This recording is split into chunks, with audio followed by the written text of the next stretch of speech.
de su infancia. ¿Qué recuerda usted de su infancia en su pueblo? Una infancia de mucha humildad. Mucha humildad. Sí, yo soy el mayor de 8. Nos referimos a humildad entre lo que es... Humildad económica. Humildad económica. Como Profesor, lo miran como expresidente. Yo creo que ambas. Ambas. Ambas sí, y mucha gente ni siquiera me menciona como profesor. Me hablan de Juan directamente. Es tan relativo poder decir tengo felicidad plena porque no existe un aparato que mida, ¿verdad? Así Eso es subjetivo. Pero yo te puedo decir que de acuerdo a lo que percibo, siento, me siento realizado. Y eso me lleva a pensar que hay una felicidad plena. Hola gente, bienvenidos a un nuevo video. Esta vez estamos en la Placita Santa Fe, en Navojoa, Sonora, aquí donde está el monumento al maestro. Y pues nada más y nada menos que venimos a hablar con un sonorense destacado, exitoso, de aquí de los pueblos de Sonora, cerca de Álamos, Sonora. Es el maestro Juan Flores Enríquez. Nos da mucho gusto que nos dé un espacio para platicarnos de toda su vida, toda su trayectoria, toda su esencia como maestro, y así llegó a la presidencia de Casas Grandes. Esperemos que les guste este video, que lo apoyen, que lo compartan, gente, y acompáñenme. Primeramente, mucho gusto. Díganos su nombre para que la gente de Así es Sonora lo conozca. Muchas gracias. Primeramente, gracias a ustedes como pareja, como medios de comunicación tan importantes que hoy en día son este tipo de canales electrónicos. Mi nombre es Juan Flores Enríquez, originario de una comunidad muy pequeña del municipio de Álamos, hacia el norte de Álamos, que se llama La Esperanza. La Esperanza. Sí. Es un pueblo en el sur de Sonora, sureste. Sí, sureste. Es pueblo ganadero. Sí, principalmente agricultor. Hay el autoconsumo, perdón, el autocultivo, el más importante es el ajonjolí, maíz, calabaza, cacahuate, pero principalmente la ganadería. En temporada de agua, me imagino, es el ajonjolín. Ese es lo más triste de la vida, que no hay riego. Solamente en las áreas cercanas al río, lo que le llamamos vegas del río Mayo, entre lo que es el Mocúzari, la presa del Mocúzari y la presa de los Pilares, hay una serie de lugares fértiles al margen del río donde se siembra sandía, calabaza, también temporal, pero ese sí es sobre riego.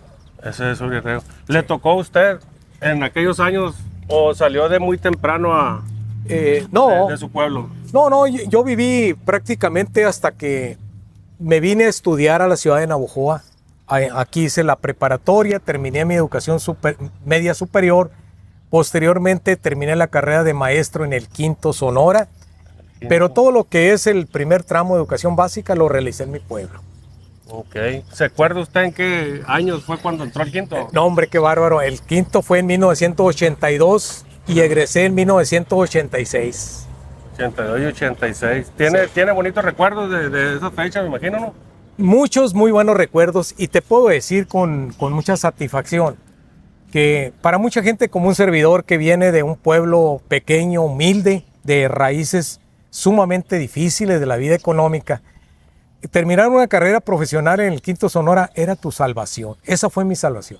Estudiar en el Quinto. Estudiar y tener una carrera de maestro, pues me dio la oportunidad no solamente de viajar, de participar en la vida social, de prepararme, y pues me siento muy satisfecho que eso ha sido mi tabla de salvación. Vamos a hablar de su infancia. ¿Qué recuerda usted de su infancia en su pueblo? Una infancia de mucha humildad. Mucha humildad. Sí, yo soy el mayor de 8. Nos referimos a humildad entre lo que es... Humildad económica. Humildad económica. Sí, la humildad en cuestión social, pues bueno, eso es un valor muy valioso, muy importante. Pero hablo de una pobreza extrema, de un nivel económico sumamente bajo, precario. ¿Le sufrió? Bastante. Y no nada más como una cuestión de personal que yo lo recuerde, no, era una constante. La mayor parte de la gente de esas comunidades vienen de un estrato económico muy bajo, donde se batalla no solamente para sobrevivir, no para vivir, sobrevivir. Para sobrevivir, más que nada.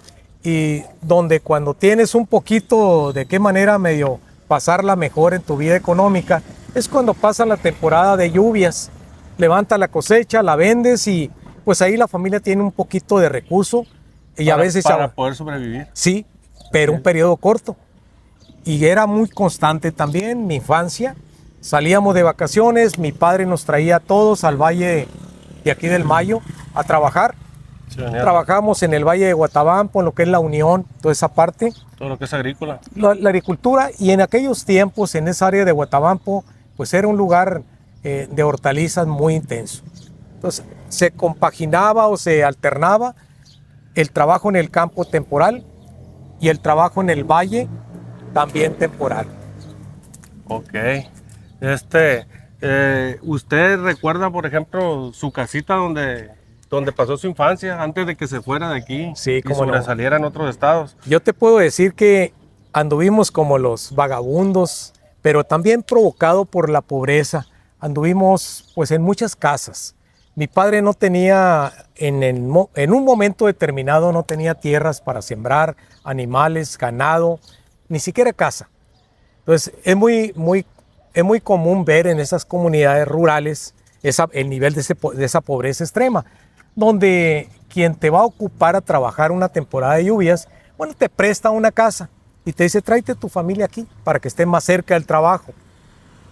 Así viví en comunidades como Techobampo, El Mimbre. ¿Está pegado Techobampo? Sí, ahí, ¿no? son comunidades cercanas. Sí, sí, sí. San Bernardo, ahí en La Esperanza.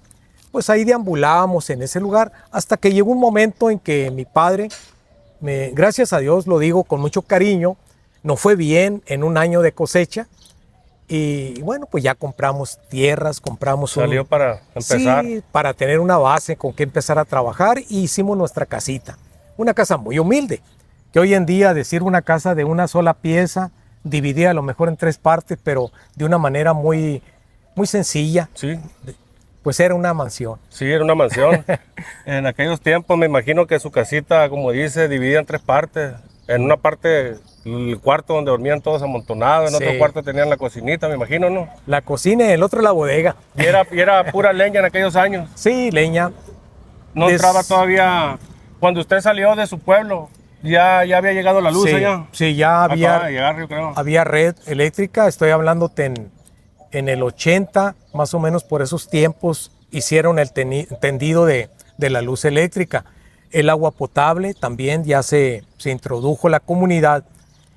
Y bueno, pues otro tipo de servicios como el de salud también comenzó a mejorar, pues gracias a la preocupación y participación de los gobiernos locales. Y fue en los tiempos también que se empezó, yo creo, a salir toda la gente a estudiar ahí, ¿no?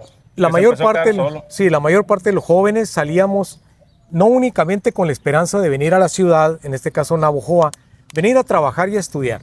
Yo en aquel tiempo trabajaba en un supermercado que ojalá y ya no existe, yo creo que no hay problema por cuestiones de comercio, el MZ. Trabajaba como encargado del departamento de verduras. Cuando estaba aquí, en donde es la bodega, ¿no le tocó? No, bueno, sí me tocó mirar esa sucursal, pero yo trabajé junto al mercado, Sí, allá en la en parte la del contraesquina. centro. Sí, el centro. Y pues nos veníamos a trabajar y a la vez salía de allí por la tarde y me iba a la nocturna del COBACH, del Colegio de Bachilleres. Así empieza uno con ese tipo de sacrificios, y fue cuando en ese tiempo, gracias a los cobros que se hacían de pago el fin de semana, para un 10 de mayo le regalo a mi madre su primera estufa, su primer comedor. Fue su regalo. ¿Ahorró para eso?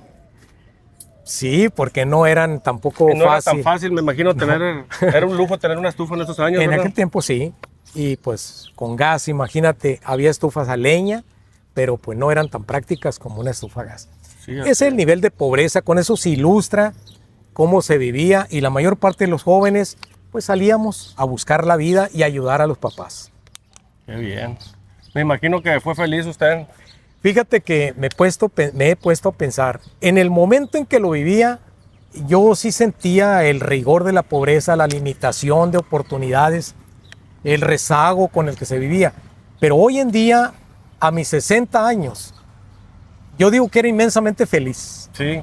Porque, Pero pues hasta ahora se da cuenta, quizás, ¿no? sí, hasta ahora, después de tanto tiempo. Bueno, y cuando usted estaba antes de salir a estudiar, antes de venirse para Sí. acá a estudiar, ¿usted pensaba, algún día pensó en lo que iba a hacer cuando llegara a la edad de adulto? Fíjate que Eso lo he sostenido y lo sostengo. He tenido la gran oportunidad de dictar algunas conferencias, pláticas y siempre sostengo principios muy personales. Yo le he dicho a la gente que me escucha a veces que toda persona tiene que hacer un trazado de su vida, de lo que desea de su vida. Plantearse su vida. Soy masón y lo digo con mucho orgullo. Soy masón y los masones construimos. Somos arquitectos del destino, de nuestro destino. Y yo desde aquel momento, yo nunca pensé quedarme en mi pueblo a seguir cultivando las tierras de temporal que apenas medio alcanzaba para sobrellevar las cosas, ni siquiera dedicarme a la ganadería, mucho menos dedicarme al comercio. No provengo de familia de comerciantes, pero sí me tracé una ruta, una meta, donde yo me vi como un profesionista. Soñé, acaricié la carrera de abogado, acaricié muchísimo la carrera de profesor, que fue la que al final de cuentas la vi más posible, más alcanzable. Para ese tiempo la Unison ya estaba aquí en Navojoa, la unidad de la Unison de Hermosillo, y pues ahí había la carrera de Derecho, pero era caro. Para mí estaba un poco fuera de mi alcance. No se podía. Estaba difícil, y ser maestro y becado en el internado del Quinto me salvaba la situación. Sí. Entonces esa fue mi ruta de vida. ¿Tú ahí en el Quinto cuántos años? 4 años. 4 años. Sí, 4 años. Terminó los 4 años y de ahí se fue a ejercer de maestro. ¿A dónde fue su primera plaza, si recuerda? Te comento que en aquellos tiempos nos daba la opción la Secretaría de Educación y del Estado. ¿De escoger dónde? Para que escogiéramos. Okay. Y no únicamente en el Estado de Sonora, porque tenían el privilegio los egresados de la Normal del Estado y el Centro Regional de Educación Normal de aquí de Navojoa. Eran escuelas que tenían la obligación el Estado de darles espacio. El Quinto era una escuela de subsidio federal, por lo tanto nosotros estábamos supeditados a ser movidos, asignados a cualquier parte del país. Yo escogí el estado de Guerrero, escogí Tabasco y Nayarit. Okay. Y no porque me quisiera ir de Sonora, sino porque eran los estados que yo admiraba geográficamente y veía ahí mi oportunidad de vida. Y curiosamente, ¿me gustaba para salir adelante también esas partes? Aquellos que algunos coincidentemente habían pedido dentro del estado, le dieron fuera. Y a mí que yo pedía afuera, me dieron aquí en Sonora. Me tocó en la comunidad de Zaguaripa. Es una ciudad pequeña, muy bonito lugar. Pueblo serrano también. Serrano. No extrañé nada, yo provengo de una zona serrana, así que estaba en mi medio natural. ¿Cuántos años ejerció de maestro? 37 años en total. 37. Sí. ¿De Zaguaripa lo cambiaron a algún otro lugar? Bueno, en Zaguaripa trabajé únicamente un año. Un año, de ahí me fui a trabajar a Cananea. Yo no sé, la suerte me sonrió, no existen las casualidades, hay la causalidad únicamente. El sindicato de maestros me nombró delegado en Cananea y eso me salva la situación teniendo un año de servicio. Me voy a Cananea. Siendo joven, apenas en la profesión. Iniciando. Y bueno, pues ya en Cananea, ya ahí se me compagina una vida, una faceta, un episodio de mi vida muy personal. Yo a mi esposa, que hoy es mi esposa, ella egresó de la Escuela Normal de Saucillo, Chihuahua. Yo ya la conocía, incluso ya estaba embarazada. Nos habíamos conocido en el estado de Morelos, Cañada Honda, Aguascalientes, perdón, y después en Morelos. Y bueno, pues cuando ya terminamos la carrera, a mi esposa le dan su plaza en Chinipas, en Milpillas, aquí en la sierra. A mí aquí en la Sierra de Sonora. Y cuando me cambian a Cananea fue la gran oportunidad para hacer una permuta e irme a juntar con ella a Chihuahua. Y así empieza mi vida fuera del estado de Sonora. Es como se empieza a quedar ahí en Chihuahua. Le podemos llamar profesor Juan, ¿verdad? Claro, Juan para ti. Así es. Bueno, entonces ahorita nos estaba comentando que se casó, conoció a su esposa y se casó y allá se quedó. Hasta la fecha. Hasta la fecha en Chihuahua.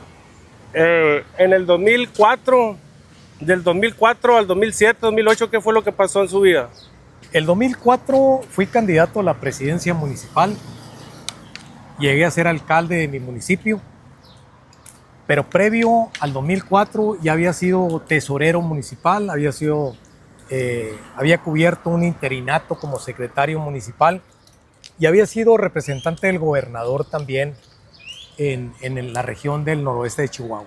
Fue presidente del municipio de del Casagrandes. municipio de Casagrandes. ¿Cuántos años duró? 3 años. 3 años. 2004 al 2004-2007, ¿no? Sí, señor. Ok. Y en ese tiempo que estuvo, aprendió muchas cosas también, porque imagino que ya incursionaba usted en la política ahí. Sí, como te digo, yo ya había tenido la experiencia de ser tesorero del municipio, del mismo municipio que fui alcalde. Se le llama recaudador de rentas. Aquí en Sonora se le llama agente fiscal. Es lo mismo, es parte de la estructura. Cambia nomás el nombre, pero es parte de la estructura. La función es la misma, Ujú. sí. Tenía esa previa experiencia y bueno, pues llegar a alcalde pues fue la experiencia más sobresaliente y es una escuela. ¿Qué enseñanza le dejó ser presidente? Mira, son muchas las experiencias. Seguramente no a todos que hemos tenido la oportunidad de ser alcaldes de un municipio no deja la misma corolario de experiencias. Yo te puedo decir que una de ellas, cuando pretendí ser alcalde de mi municipio, me topé con una pared muy difícil. Muy gruesa. Muy gruesa, porque es curioso, yo creo que esto sucede en Sonora y sucede en cualquier parte del país. Cuando no eres nativo de una tierra y pretendes en este caso gobernarla, el cuestionamiento de alguna gente, sobre todo aquellos que no simpatizan contigo, Así es. pues es obvio que lo agarran como una debilidad tuya y una fortaleza para ellos. El que no sea de ahí. Sí, pues es que ¿qué interés puede tener por esta tierra Así si es. no la conoce, no es de aquí, no tiene intereses? No, afortunadamente ganamos y ganamos muy bien, pero esa fue una pared muy dura. Y experiencias, sobre todo mi municipio, es un municipio muy grande, extensión de territorio muy grande. Y muy bonito, ¿no? Muy bonito, tiene mucha serranía, aparte de la Sierra Madre Occidental, tiene mucha explotación forestal, muchísima ganadería. Tenemos comunidades mormonas muy ricas que pues tienen ingresos muy altos de la fruticultura principalmente, que cotizan en la bolsa de valores en Estados Unidos. Están fuertes. Muy fuertes, sí, economías fuertes. Por ser trabajadores, me imagino, y por ser... Por ser nativos y también porque tienen la doble nacionalidad. Así es. Y bueno, pues tenemos centros alfareros importantísimos. El más importante centro alfarero del norte de México lo tenemos en Casagrandes. Casagrandes. Se llama Ejido Mata Ortiz. Y tenemos también una ciudad prehispánica, la más importante también del norte del país, la ciudad de Paquimé. Entonces, somos un destino turístico muy importante, un destino de artesanía alfarera, muchísima agricultura, ganadería de muy buena calidad, y además la fruticultura y la explotación forestal. Son algunas de las actividades. Hoy en día también hay industria, por supuesto, Sí. pero son actividades que son muy propias de la comunidad. ¿Usted, cómo se describe usted como persona? Yo me considero una persona sencilla, me considero honesto. Siempre he creído que soy una persona fácil de abordarla, me considero de buen corazón. Siempre he sentido el dolor ajeno. Quiero mucho mi familia, soy un padre de familia enamorado de mis hijos, muy orgulloso, tengo 3 hijos, todos son profesores. Te comentaba pues que también mi esposa es la directora de la escuela secundaria de la comunidad. Hemos llegado a esa comunidad nosotros como pareja, mi esposa Diana y un servidor, y hemos contribuido a la cultura local. Y yo como sonorense originario, con un honor y un orgullo muy grande de ser parte de la etnia mayo, me considero parte de la cultura mayo auténtico. Usted, por ser, es de aquí, de Sonora, ¿no? Tiene más tiempo en Chihuahua, se Sí, puede decir. sí. ¿Usted cómo se siente? ¿Se siente sonorense, chihuahuense, o se siente más de Chihuahua, o se siente, o no pierde su cultura tampoco? El honor y el gusto, el agradecimiento que tengo con la tierra chihuahuense de Casagrandes es muy grande. Es la tierra que a mí me abrazó, me dio muchas oportunidades, me sigue dando oportunidades. Soy de los pocos expresidentes municipales que yo salgo a las calles de mi pueblo y tengo una excelente relación con mi gente, con la gente. Me siento chihuahuense, muy honrado, pero cuando vengo a estas tierras de Sonora, donde yo tengo una historia de infancia, Sí, así es. de mucha familiaridad, pues es nostálgico. Regreso a Casa Grande, Chihuahua, y voy con el sonsonete sonorense, pues esa es la esencia de la que yo viví. Sí, Entonces, me imagino. Me siento sonorense porque nunca voy a negar mi origen mayo, pero me toca ser chihuahuense. Usted se mentalizó, quiso salir adelante, quiso ser profesor. Un día pensó en hacerlo y lo logró. ¿Pensó también llegar un día a ser presidente o se le fue dando No, meterse en la política? no, todo es un proyecto, la arquitectura de la vida se construye, nada es casualidad. ¿Usted también creó eso? Sí, yo fui de llegar creando, ahí. sí, y lo creé demasiado rápido. Demasiado rápido, fue un proceso en que yo lo visualicé y comencé a trabajar en función del proyecto político municipal y lo logramos. Lo mentalizo, lo creo como persona, pero se construye con la familia.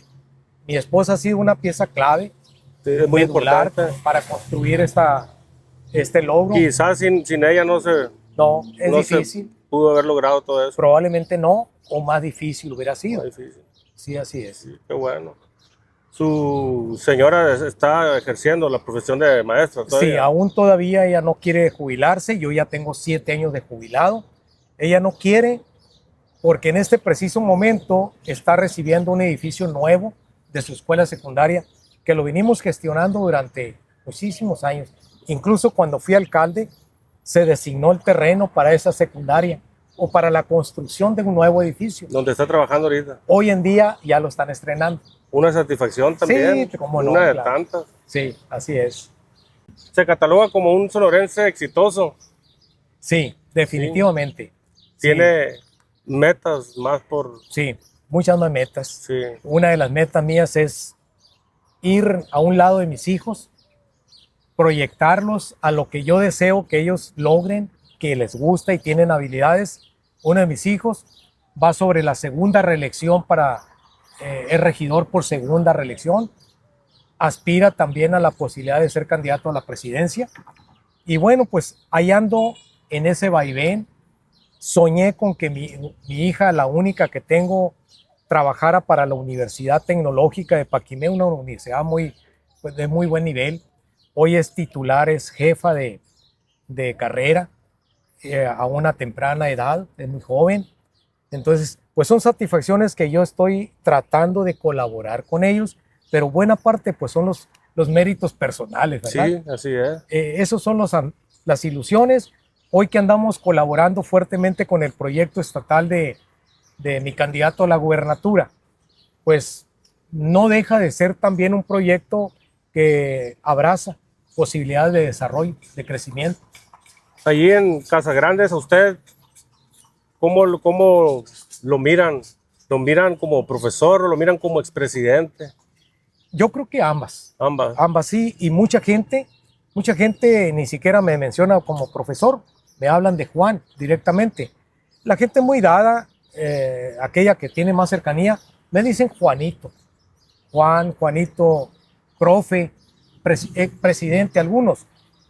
Porque el ser presidente te da ese emparejamiento con la sociedad, donde tú tienes que bajarte, Así es. quitarte los vuelos y los traes, Así y es. ponerte a la altura de la gente para que puedas ser resiliente, ¿verdad? Con la Sí, comunidad. para que haya química también, para Sí. que haya, ¿cómo se dice? Empatía, Empatía, exactamente. así es. Si no conectas. No conecta, exactamente. Y ahorita, ¿qué es lo que hace Juan Flores? Hoy en día, pues andamos metidos en el proyecto político estatal. En parte, otro más, tengo un proyecto de cabañas, me dedico al turismo. Soy prestador de servicios de turismo. Y pues me toca atender gente que viene, tenemos mucha gente que nos visita.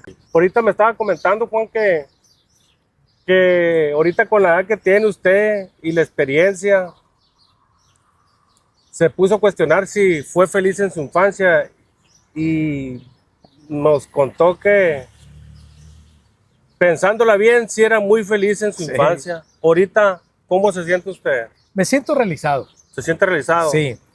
¿Tiene felicidad a medias? Es tan relativo poder decir tengo felicidad plena porque no existe un aparato que mida, ¿verdad? No, así De eso es. es subjetivo. Pero yo te puedo decir que de acuerdo a lo que percibo, siento, me siento realizado. Y eso me lleva a pensar que hay una felicidad plena. Sí, su familia ya, de aquí, del pueblo donde usted nació, ya nadie vive ahí. No, Todos salieron de su casa. todos radican aquí en la ciudad de Navojoa. Mi madre, que es la que me queda, y mis hermanos, todo el resto de la familia, viven algunos, la mayor parte aquí, otros en Ciudad Obregón, otros en Tijuana. Y, ¿A quién le quisiera mandar un saludo de ellos?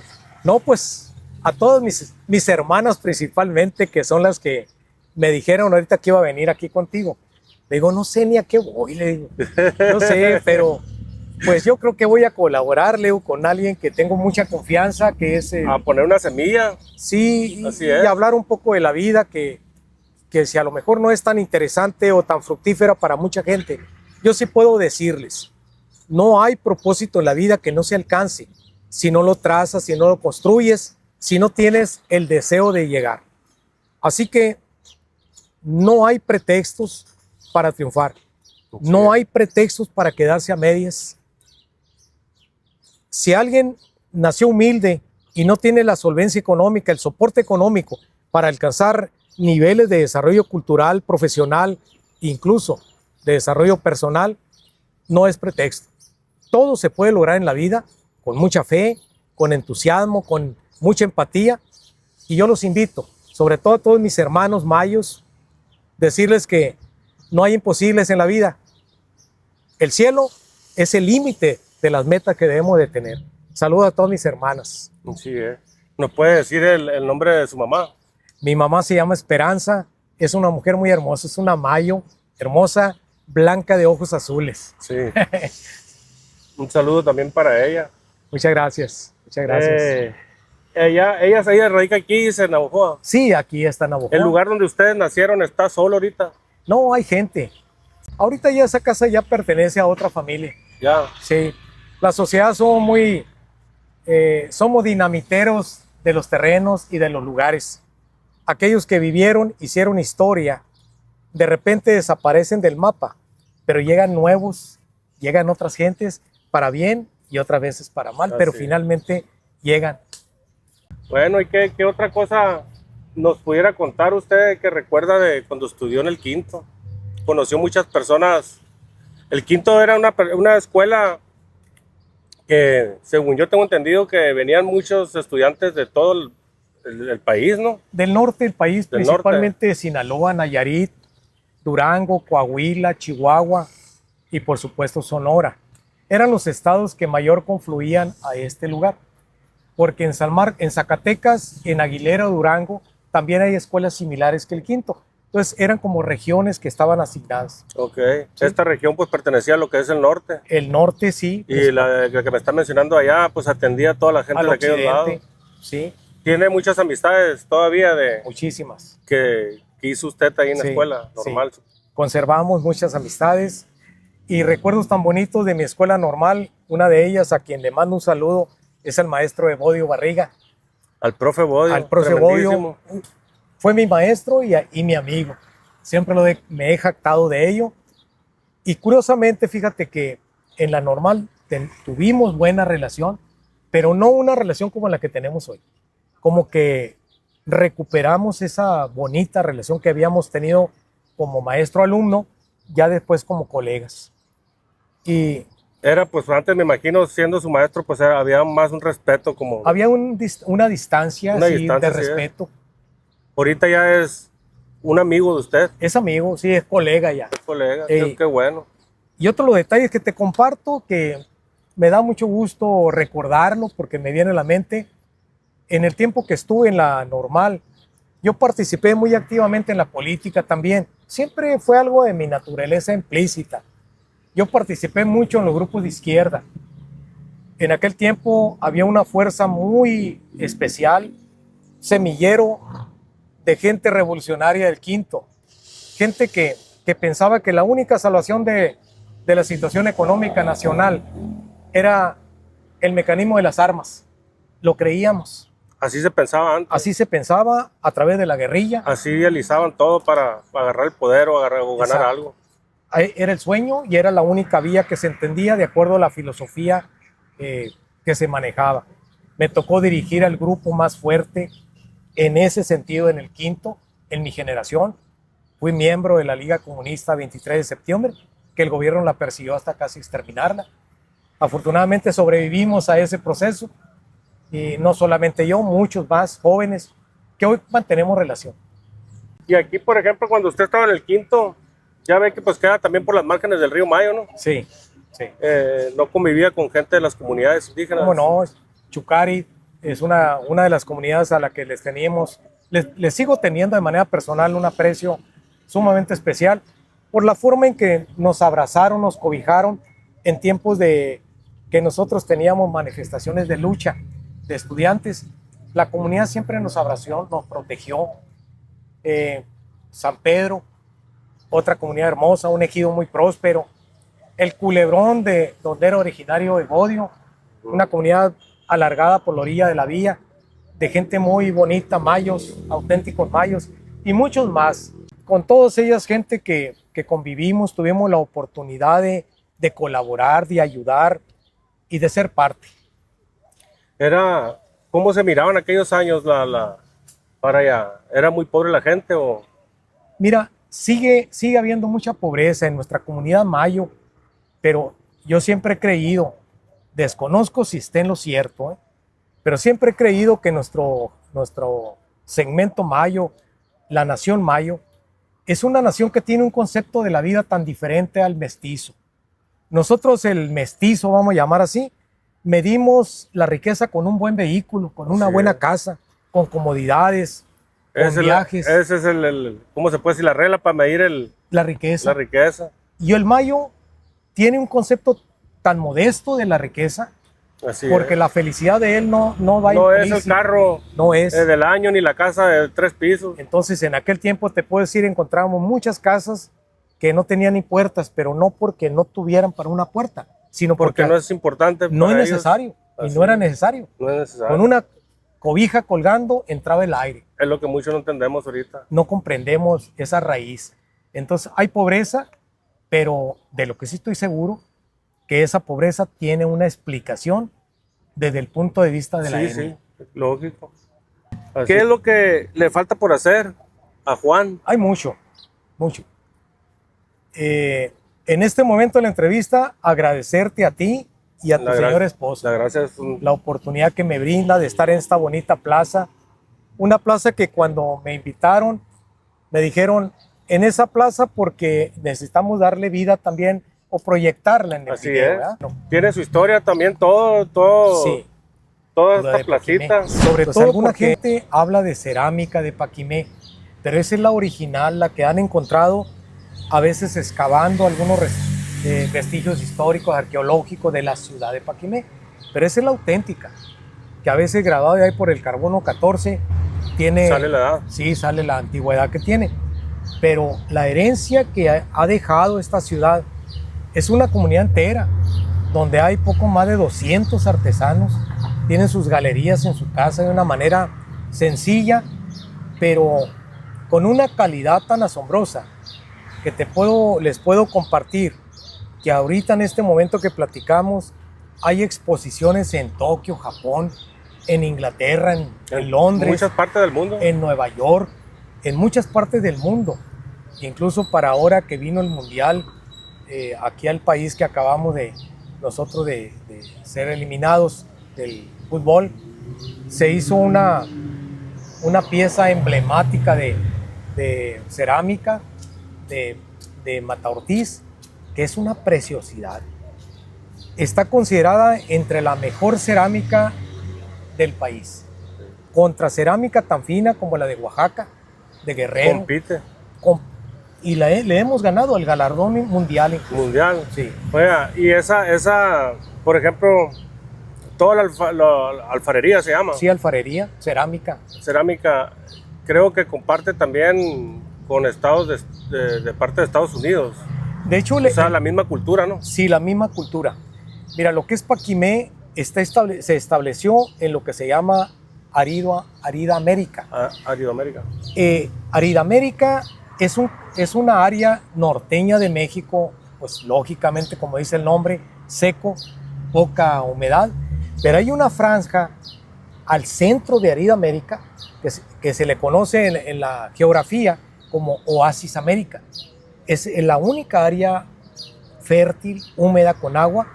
Esa abarca desde el centro de la ciudad del estado de Chihuahua, entra por el estado de Nuevo México, Arizona, Nuevo México, y sube hasta los estados casi de Utah. Era el mismo corredor en aquellos años. El mismo corredor de la misma cultura. Allá los norteamericanos les tienen pues nombres diferentes a los vestigios arqueológicos. Para nosotros nos queda claro, quienes se establecieron en Casagrandes fue la cultura Paquimé. Y Paquimé, porque a la llegada de los españoles, estos encontraron vestigios de poblaciones, pero no la ciudad de Paquimé.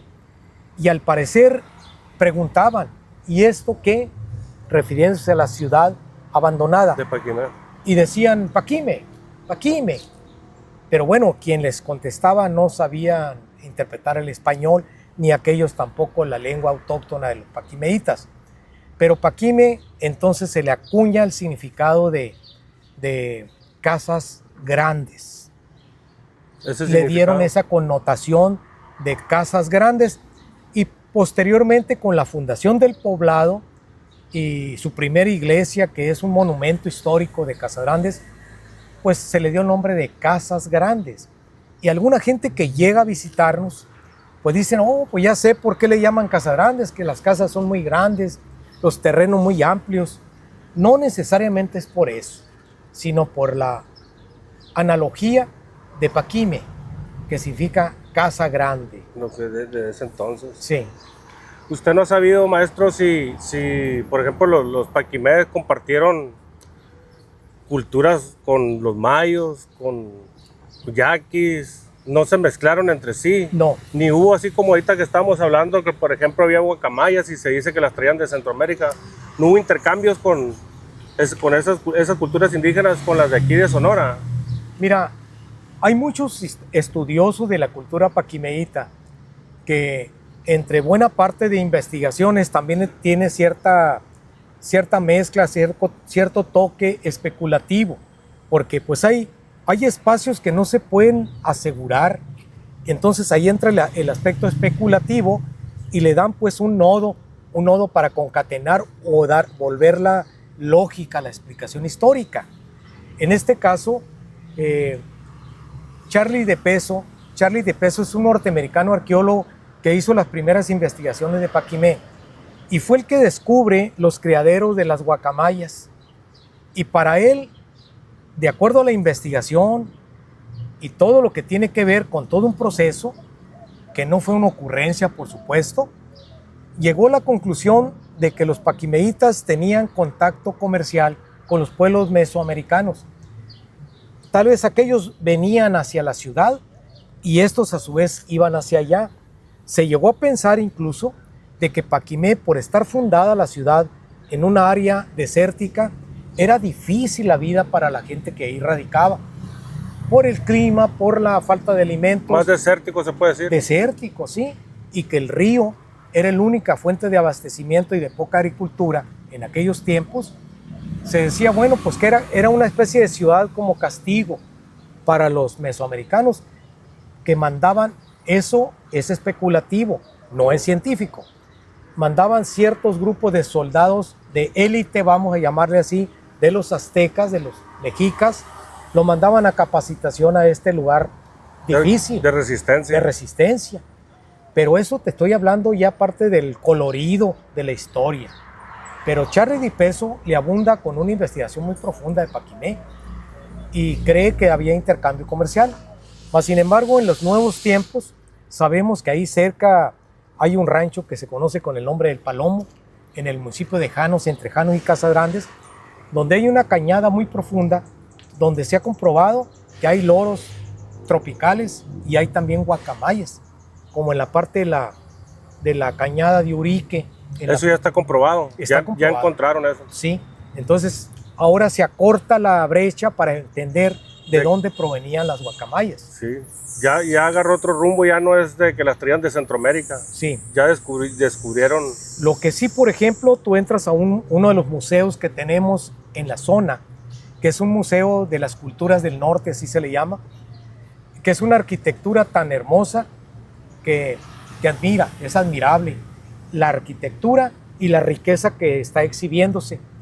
Hay unos contenedores, muchos contenedores, varios diríamos, repletos de un caracol que le llaman chalchihuite.